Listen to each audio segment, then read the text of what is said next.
Hi guys, আমি তো প্রায় এক সপ্তাহ হাসপাতালে ভর্তি ছিলাম।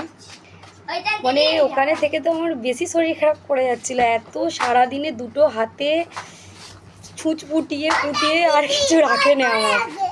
তো মা কালকে ছুটি করিয়ে আজকে আমাকে বাপের বাড়ি নিয়ে এসেছে। আর বাপের বাড়িতে আজকে এসেছি আমি। এখানে কিছুদিন থেকে একটু শরীরটা ভালো করবো, কেননা এখনও আমার পায়খানা বমি পেটের যন্ত্রণা হয়েছিল। তো পায়খানাটা এখনও সেরকমভাবে সুস্থ হইনি আমি।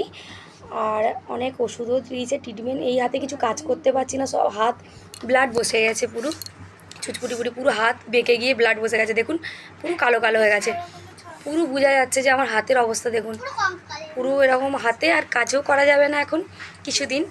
তাই জন্য মা এখানে নিয়ে এসেছে। এখানে আমার এসে তো বেশ ভালোই মজা হচ্ছে। দেখুন এখানে আমার বড় মেয়ে বসে আছে, এটা আমার ভাইজি। আমার দাদার একটা মেয়ে একটা ছেলে, এটা হচ্ছে আমার ভাইজি। চাঁদনি মানে সায়ন্তিকা, ঠিক আছে, একটা মিষ্টি মেয়ে। আর ওই দিকে আছে আমার মানে মেজো মেয়ে, ওটা হচ্ছে আমার ভাইপো, মানে আমার দাদার ছেলে একটা মেয়ে, এটা আমার ভাইপো।